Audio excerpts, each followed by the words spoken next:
ಇನ್ನು ಕೋಲಾರದ ಎಪಿಎಂಸಿಯಲ್ಲಿ ಭ್ರಷ್ಟಾಚಾರದ ಆರೋಪ ಕೇಳಿಬಂದಿದೆ. ಎಪಿಎಂಸಿಯ ಕಾರ್ಯದರ್ಶಿ ಲಂಚ ಹಂಚಿಕೆಯ ಬಗ್ಗೆ ಪ್ರಸ್ತಾಪ ಮಾಡಿರುವಂತದ್ದು ಕೆಲವು ವಿಡಿಯೋಗಳಲ್ಲೆಲ್ಲ ಬಹಳ ವೈರಲ್ ಆಗಿದೆ. ಲಂಚ ಹಂಚಿಕೆಯ ಬಗ್ಗೆ ಮಾತನಾಡಿರುವಂತಹ ವಿಡಿಯೋ ಒಂದು ವೈರಲ್ ಆಗಿದೆ. ಯಾರು ಅಧಿಕಾರಿ? ವಿಜಯಲಕ್ಷ್ಮಿ, ಕೋಲಾರದ ಎಪಿಎಂಸಿಯ ಕಾರ್ಯದರ್ಶಿ ವಿಜಯಲಕ್ಷ್ಮಿ 1.5 ಲಕ್ಷ ಹಣವನ್ನ 12 ಟೇಬಲ್ಗಳಿಗೆ ಹಂಚಿಕೆ ಮಾಡಬೇಕು ಅನ್ನುವಂತ ರೀತಿಯಾಗಿ ಆಕೆ ಕೆಲ ಮಾತುಗಳನ್ನ ಆಡ್ತಾ ಇದ್ರು. ಅದೆಲ್ಲವೂ ಕೂಡ ವಿಡಿಯೋಗಳಲ್ಲಿ ಕೆಲವು ರೆಕಾರ್ಡ್ ಮಾಡಿಕೊಂಡು ಬಹಳ ವೈರಲ್ ಆಗಿದೆ. ಎಪಿಎಂಸಿಯ ಮಳಿಗೆ ನೋಂದಣಿಗೆ ಹಣದ ಬೇಡಿಕೆ ಇಟ್ಟಿದ್ರು ವಿಜಯಲಕ್ಷ್ಮಿ ಅವರು ಅನ್ನುವಂಥದ್ದು ಆರೋಪ. ವರ್ತಕ ಸತೀಶ್ ಅನ್ನೋರಿಗೆ ಹಣದ ಬೇಡಿಕೆಯನ್ನ ವಿಜಯಲಕ್ಷ್ಮಿ ಅವರು ಇಟ್ಟರು ಅನ್ನುವಂಥದ್ದು ಅವ್ರ ವಿರುದ್ಧವಾಗಿ ಕೇಳಿಬರ್ತಾ ಇರುವಂತ ಆರೋಪ. ಅದಕ್ಕೆ ಸಂಬಂಧಪಟ್ಟಾಗೆ ಒಂದು ವಿಡಿಯೋ ಕೂಡ ಇದೆ ನೋಡಿ.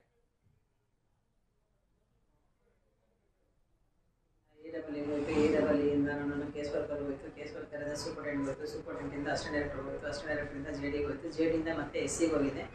ಎಸ್ಸಿ ಡೈರೆಕ್ಟ್ ಹೋಗೋದಿಲ್ಲ, ಅಲ್ಲಿ ಹೆಡ್ ಆಫೀಸರ್ ಎಸ್ಸಿ ಆಫೀಸರ್ ಎಡಬಲಿಗೆ ಹೋಗುತ್ತೆ, ಎಡಬಲಿಯಿಂದ ಎಸ್ಸಿಗೆ ಹೋಗುತ್ತೆ, ಎಸ್ಸಿಯಿಂದ ಮತ್ತೆ ಜೆಡಿಗೆ ಬರುತ್ತೆ, ಜೆಡಿಯಿಂದ ಡೈರೆಕ್ಟರ್ಗೆ ಹೋಗುತ್ತೆ, ಜೆಡಿಯಿಂದ ಡೈರೆಕ್ಟರ್ಗೆ ಹೋಗುತ್ತೆ. ಆಯ್ತಲ್ಲ, ಇಷ್ಟಾಯ್ತಲ್ರಿ? 12 ಟೇಬಲ್ ಆಯ್ತು, 12 ಟೇಬಲ್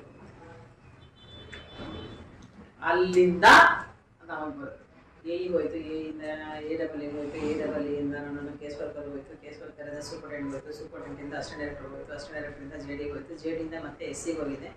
ಎಸ್ಸಿ ಡೈರೆಕ್ಟ್ ಹೋಗೋದಿಲ್ಲ, ಅಲ್ಲಿ ಹೆಡ್ ಆಫೀಸರ್ ಎಸ್ಸಿ ಆಫೀಸರ್ ಎಡಬಲಿಗೆ ಹೋಗುತ್ತೆ, ಎಡಬಲಿಯಿಂದ ಎಸ್ಸಿಗೆ ಹೋಗುತ್ತೆ, ಎಸ್ಸಿಯಿಂದ ಮತ್ತೆ ಜೆಡಿಗೆ ಬರುತ್ತೆ, ಜೆಡಿಯಿಂದ ಡೈರೆಕ್ಟರ್ಗೆ ಹೋಗುತ್ತೆ, ಜೆಡಿಯಿಂದ ಡೈರೆಕ್ಟರ್ಗೆ ಹೋಗುತ್ತೆ. ಆಯ್ತಲ್ಲ, ಇಷ್ಟಾಯ್ತಲ್ರಿ? 12 ಟೇಬಲ್ ಆಯ್ತು, 12 ಟೇಬಲ್ ಅಲ್ಲಿಂದ ನೋಡಿ ಮೇಡಮ್ ಹೆಂಗ್ ಕೊಡ್ತಿದ್ದಾರೆ ಅಂತ ಹೇಳಿ. ಲಂಚ ಎಲ್ಲೆಲ್ಲಿ ಹೋಗುತ್ತೆ, ಯಾರ್ಯಾರಿಗೆ ಕೊಡಬೇಕು ಅನ್ನುವಂಥ ಲೆಕ್ಕ 12 ಟೇಬಲಿಗೆ ಹೋಗ್ಬೇಕಂತೆ. ಪುಟ್ಟರಾಜು ಅನ್ನೋರು ಅವರು ಆ ಎಪಿಎಂಸಿಗೆ ಸಂಬಂಧಪಟ್ಟ ಹಾಗಿನ ವರ್ತಕರು ಕೂಡ ಹೌದು. ಪುಟ್ಟರಾಜು ಅವರೇ, ಏನು ಬಹಳ ಜೋರಾಗೆ ನಡೀತಾ ಉಂಟಾ ಲಂಚದ ವ್ಯವಹಾರ ನಿಮ್ಮ ಭಾಗದಲ್ಲಿ? ಹೌದು ಸರ್, ಖಂಡಿತವಾಗ್ಲೂ ಬಹಳ ಜೋರಾಗಿ ನಡೀತಾ ಇದೆ.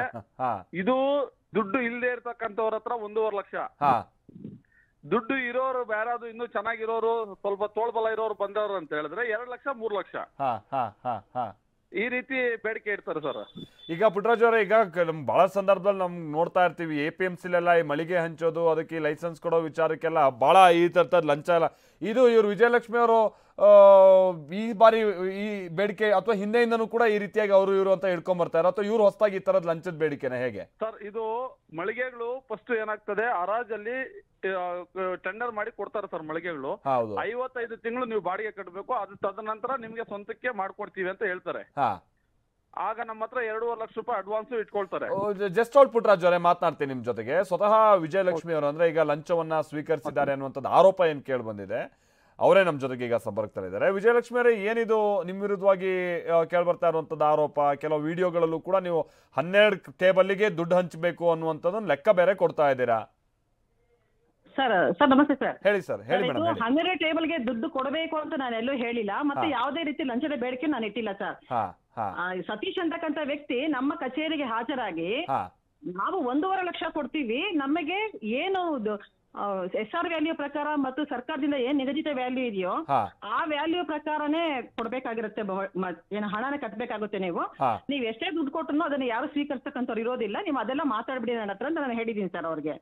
ಮತ್ತೆ 12 ಟೇಬಲ್ಗೆ ಏನು ಹೋಗುತ್ತೆ ಅಂದ್ರೆ ಕಡತವು 12 ಟೇಬಲ್ಗಳಿಗೆ ಹೋಗಿ ಅಲ್ಲಿ ಮಂಜೂರಾತಿಯಾಗಿ ಬರ್ಬೇಕಾಗತ್ತೆ. ನೀವು ಹೇಳುವ ರೀತಿನಲ್ಲಿ ನೀವು 6,41,000 ರೂಪಾಯಿಗೆ ಫಿಕ್ಸ್ ಮಾಡೋದಕ್ಕೆ ಬರೋದಿಲ್ಲ, ಅದು 8.5 ರಿಂದ 9 ಲಕ್ಷದವರೆಗೂ ಫಿಕ್ಸ್ ಆಗುತ್ತೆ. ಮೊನ್ನೆ ಬಹಳ ಪ್ರೊಟೆಸ್ಟ್ ಕೂಡ ಮಾಡಿದಾರಲ್ಲ ಮೇಡಮ್, ಈಗ ನಿಮ್ ವಿರುದ್ಧವಾಗಿ ಬಹಳ ಮಂದಿ ವರ್ತಕರೆಲ್ಲ ಸೇರ್ಕೊಂಡು ಬಹಳ ಲಂಚಕ್ಕೆ ಪೀಡಿಸ್ತಿದ್ದೀರಾ ಹಾಗೆ ಹೀಗೆ ಅಂತ ಹೇಳ್ಕೊಂಡು ಆರೋಪ ಮಾಡಿ. ಸರ್ ಬಹಳ ಮಂದಿ ಅಲ್ಲ ಸರ್, ಬಹಳ ಮಂದಿ ಅಲ್ಲ, ಕೆಲವು ವ್ಯಕ್ತಿಗಳು ಮಾತ್ರ ಅಲ್ಲಿ ವ್ಯಾಪಾರ ಅವ್ರು ಆಕ್ಚುಲ್ ಆಗಿ ಅವ್ರು ವ್ಯಾಪಾರ ಮಾಡ್ತಕ್ಕಂಥವ್ರಲ್ಲ ಸರ್. ಅವರು ಈಗಾಗ್ಲೇ ನಮ್ಮ ಎಪಿಎಂಸಿ ನಲ್ಲಿ 1,000 ರೂಪಾಯಿ ಲಕ್ಷಾಂತರ ರೂಪಾಯಿ ಎಪಿಎಂಸಿ ಸೆಸ್ ಕಟ್ಟತಕ್ಕಂಥ ವ್ಯಕ್ತಿಗಳಿದ್ದಾರೆ. ಆದರೆ ಇವರು ಏನು ಈ 3 ಜನ ಇದಾರಲ್ಲ, ಪುಟ್ಟರಾಜು ಮತ್ತು ಸತೀಶ್ ಅಂತಕ್ಕಂಥವ್ರು ಮತ್ತೆ SMC ವೆಂಕಟೇಶ್ ಅಂತಕರು ಯೂಸರ್ ಫೀನ ಎಪಿಎಂಸಿಗೆ ಸಕಾಲದಲ್ಲಿ ಪಾವತಿ ಮಾಡದೆ ಅವ್ರು ಸುಮಾರು 10-12 ವರ್ಷದಿಂದ ಬಾಕಿ ಇಟ್ಕೊಂಡಿರ್ತಾರೆ. ಅವರಿಗೆ ಒಂದು ನೋಟಿಸ್ ಕೊಟ್ಟು ಅವ್ರ ಹತ್ರ 53,000 ರೂಪಾಯಿ ಚಿಲ್ಲರೆ ದಂಡ ವಸೂಲಿ ಮಾಡ್ತೀನಿ ಸರ್ ಅವ್ರಿಗೆ. ಸೊ ಆ ಒಂದು ಇದನ್ನ ಇಟ್ಕೊಂಡು ಅವರು ನನ್ನ ಮೇಲೆ ಇಳಿಸಲದ ಆರೋಪಗಳನ್ನ ಮಾಡ್ತಾ ಇದ್ದಾರೆ. ಈ ಸತೀಶ್ ಅಂತಕ್ಕಂಥ ವ್ಯಕ್ತಿ ಅನಧಿಕೃತವಾಗಿ 123ನೇ ಮಂಡಿನ ನನ್ನ ಹೆಸರಿಗೆ ಮಾಡ್ಕೊಡ್ಬೇಕು ಅಂತ ಹೇಳ್ಬಿಟ್ಟದನ್ನು ನನ್ನ ಮೇಲೆ ಸುಮಾರು ಒಂದು 6 ತಿಂಗಳಿಂದ ನಿಮ್ಮ ಹತ್ರ ನೀವು ಅದೇನೋ 75 ಮಾಡಿ ಮೇಡಮ್ 75 ತಿಂಗಳು ಏನೋ ಬಾಡಿಗೆ ಕಟ್ಟಿದ್ರೆ ಆ ನಂತರ ಸ್ವಂತ ಮಾಡ್ಕೊಳ್ಬೋದಂತಲ್ಲ, ಇದೆಯಾ? ಹಾಗಲ್ಲ ಸರ್, ಅದು 55 ತಿಂಗಳು ಆದ್ಮೇಲೆ ಲೀವ್ ಅಂಡ್ ಲೈಸೆನ್ಸ್ ಫೀ ಇಂದ ನಾನು ಲೀಸ್ ಕಮ್ ಸೇಲ್ಗೆ ವರ್ಗಾವಣೆ ಮಾಡಬೇಕಾಗುತ್ತೆ ಸರ್. ಆ ಟೈಮಲ್ಲಿ ನೀವು ದುಡ್ಡಿಗೆ ಪೀಡಿಸ್ತೀರಾ ಅನ್ನುವಂಥದ್ದು ಅವ್ರು ಮಾಡ್ತಾ ಇರೋ ಆರೋಪ ಸರ್. ಇದು ಆಗಿರ್ತಕ್ಕಂಥದ್ದು 1.5 ವರ್ಷದ ಹಿಂದೆ ಇರ್ತಕ್ಕಂಥದ್ದು. ನಾನು ಆವಾಗ ಪೀಡಿಸಿದ್ರೆ ಅವ್ರು ಇವತ್ತು ಯಾಕೆ ಸರ್ ಕೊಡ್ಬೇಕು, ಇಷ್ಟು ದಿನ ಯಾಕೆ ಇಟ್ಕೊಳ್ಬೇಕಾಗಿತ್ತು? ಆ ವಿಡಿಯೋ ಯಾವ ಡೇಟಲ್ಲಿ ಆಗಿದೆ ಅಂತ ಹೇಳ್ಬಿಟ್ಟು ನೋಡಿ ಸರ್. ಆ ವಿಡಿಯೋನ ಅವರು ಮಾಡ್ಕೊಂಡಿರೋದು ಜನರಲ್ ಆಗಿ ಮಾತಾಡ್ಬೇಕಾದ್ರೆ ಮಾಡಿರ್ತಕ್ಕಂಥದ್ದು. ಮೇಡಮ್ ಈಗ ಹೌದು ಏನಂದ್ರೆ 6,41,000ಕ್ಕೆ ಫಿಕ್ಸ್ ಈಗ ನೀವು ಈ ವಿಚಾರವಾಗಿ ಹೌದು ಪ್ರಾಮಾಣಿಕರು ಇರ್ಬೋದು, ಬಟ್ ನೀವು ಹೇಳಿದ್ರಲ್ಲ ಈಗ 12 ಡಿಪಾರ್ಟ್ಮೆಂಟ್ ಅಥವಾ 12 ಅಧಿಕಾರಿಗಳು ಅವ್ರ ಕಡೆಯಿಂದ ನಿಮ್ಮ ಮೇಲೆ ಏನಾದ್ರು ಒತ್ತಡ ಇದೆಯಾ ಮೇಡಮ್? ಇಂಥ ಟೈಮಲ್ಲಿ ಯಾವುದೇ ರೀತಿ ಒತ್ತಡಗಳಿಲ್ಲ ಸರ್. ಮತ್ತೆ ಇನ್ ಟೈಮ್ ನಲ್ಲಿ ಅವ್ರು ಏನ್ ಅರ್ಜಿ ಕೊಟ್ಟಿದ್ದಾರೆ ಅದು ಸಕಾಲದಲ್ಲಿ ನಾವು ತಗೊಂಡು ಯಾವ ಟೈಮ್ ಇರುತ್ತೋ ಆ ಟೈಮಲ್ಲಿ ಅವರಿಗೆ ಪಾಸ್ ಮಾಡಿ ಕೊಟ್ಟಿದ್ದೀವಿ ಸರ್. ಆ ರೀತಿ ಲಂಚದ ಬೇಡಿಕೆ ಇಟ್ಕೊಂಡ್ರೆ ನಾನು ಅವರಿಗೆ ಮಾಡ್ಕೊಳ್ದೆ ಹಾಗೆ ಇಟ್ಕೊಳ್ಬೋದಾಗಿತ್ತಲ್ಲ ಸರ್. ಇನ್ ಟೈಮ್ ನಲ್ಲಿ ಆಗಿದೆ ಸರ್. ಅದಕ್ಕೆ ಸಂಬಂಧಪಟ್ಟಂತ ದಾಖಲಾತಿಗಳು ನನ್ನ ಮನೆ ನಿರ್ದೇಶಕರಿಗೆ ವರದಿ ಕೊಟ್ಟಿದ್ದೀನಿ ಸರ್. ನಾನು ಇವರು ಬೇಕಾಗಿ ಆದ್ರೂ ಯೂಸರ್ ಫೀ ಕಟ್ಟಬೇಕು ಅಂತ ಹೇಳ್ಬಿಟ್ಟು ನನಗೆ ಮೇಲೆ ಇಲ್ಲದೆ ಇರ್ತಕ್ಕಂಥ ಆರೋಪಗಳನ್ನ ಹೊರಿಸ್ತಾ ಇದ್ದಾರೆ. ಅನಧಿಕೃತವಾಗಿ ಒಂದು ಅಂಗಡಿನ ಮಾಡ್ಕೊಟ್ಟಿಲ್ಲ ಅನ್ನೋ ಒಂದು ಕಾರಣಕ್ಕೋಸ್ಕರ ಇವ್ರು ನನ್ನ ಮೇಲೆ ಇಲ್ಲದೆ ಇರ್ತಕ್ಕಂಥ ಆರೋಪನ ಹೊರಿಸ್ತಾ ಇದ್ದಾರೆ. 12 ಟೇಬಲ್ ಅಂತ ಅಂದ್ರೆ ಎಲ್ಲೆಲ್ಲಿ ಹೋಗುತ್ತೆ ನಿಮ್ ಫೈಲ್ ಅಂತ ನೀವು ಹೇಳಿರೋದು, ಲಂಚದ ಲೆಕ್ಕ ಅಲ್ಲ ನೀವು ಹೇಳಿರೋದು ಸರ್ ಅವರಿಗೆ. ಹೌದು ಸರ್, ಕಡತಗಳು ಎಲ್ಲೆಲ್ಲಿ ಹೋಗುತ್ತೆ ಅಂತ ಎಕ್ಸ್ಪ್ಲೇನ್ ಮಾಡಿದ್ದೀನಿ. ಕಡಿಮೆ ದುಡ್ಡನ್ನ ಫಿಕ್ಸ್ ಮಾಡಿದ್ರೆ ಇಲಾಖಾ ಅಧಿಕಾರಿಗಳು ಮತ್ತೆ ನನಗೆ ತೊಂದರೆ ಆಗುತ್ತೆ, ಆ ರೀತಿ ಮಾಡಕ್ ಬರೋದಿಲ್ಲ ಅಂತ ಹೇಳಿದ್ದೀನಿ ಸರ್ ನಾನು. ಥ್ಯಾಂಕ್ ಯು ವಿಜಯಲಕ್ಷ್ಮಿ ಅವರ ಟಿವಿ ನನ್ನ ಜೊತೆ ಮಾತನಾಡಿದ್ದಕ್ಕೆ. ಒಪ್ಕೊಳ್ತಾ ಇಲ್ಲ ನಾನು ಹೇಳಿದ್ದು ಫೈಲ್ ಎಲ್ಲೆಲ್ಲಿ ಹೋಗ್ತಾ ಇದೆ ಅನ್ನುವಂಥದ್ದನ್ನು ನಾನು ಹೇಳಿರೋದಷ್ಟೇ, ಲಂಚಕ್ಕೆ ನಾನು ಬೇಡಿಕೆ ಇಟ್ಟಿಲ್ಲ ಅನ್ನುವಂಥದ್ದನ್ನು ವಿಜಯಲಕ್ಷ್ಮಿ ಅವರು ಹೇಳ್ತಾ ಇದ್ದಾರೆ. ನೀವು ಬೇಕಾದ್ರೆ ಅಲ್ಲಿ ಎಲ್ಲೂ ಕೂಡ ನಾನು ಹಣದ ವ್ಯವಹಾರದ ಬಗ್ಗೆ ಇವ್ರಿಗೆ ಇಷ್ಟಿಷ್ಟು ಹಣ ಈ ರೀತಿಯದ್ದು ನಾನು ಹೇಳಿಲ್ಲ, ಫೈಲ್ ಎಲ್ಲೆಲ್ಲಿ ಹೋಗುತ್ತೆ ಕಡತ ಎಲ್ಲೆಲ್ಲಿ ಹೋಗುತ್ತೆ ಅನ್ನುವಂಥದ್ದು ನಾನು ಹೇಳಿದ್ದು ಅನ್ನೋ ಮಾತನ್ನು ವಿಜಯಲಕ್ಷ್ಮಿ ಅವರು ಹೇಳ್ತಾ ಇದ್ದಾರೆ. ಬಟ್ ಅಲ್ಲಿರುವಂಥ ಕೆಲ ವರ್ತಕರು ಇವರು ಭಾಳ ಹಣಕ್ಕಾಗಿ ಪೀಡಿಸ್ತಾ ಇದ್ದಾರೆ, ಭಾಳ ಲಂಚಾವತಾರ ತಾಂಡವ ಆಡ್ತಾ ಇದೆ ಅನ್ನುವಂಥದ್ದು ಆರೋಪ ಮಾಡ್ತಾ ಇದ್ದಾರೆ. ಈಗ ಮೇಲಾಧಿಕಾರಿಗಳು ಇದಕ್ಕೆ ಸಂಬಂಧಪಟ್ಟಂಗೆ ಒಂದು ಸೂಕ್ತ ಕ್ರಮ ಅಂತೂ ತೆಗೆದುಕೊಳ್ಬೇಕಿದೆ. ಏನು ತಪ್ಪಾಗಿದ್ದರೆ ಅಕಸ್ಮಾತ್ ಭಾಳ ಲಂಚದ ಏನಾದ್ರು ವ್ಯವಹಾರಗಳು ನಡೀತಾ ಇದ್ದರೆ ಕ್ರಮ ತೆಗೆದುಕೊಳ್ಬೇಕಾದಂಥ ಜವಾಬ್ದಾರಿ ಈಗ ಮೇಲಾಧಿಕಾರಿಗಳದ್ದು.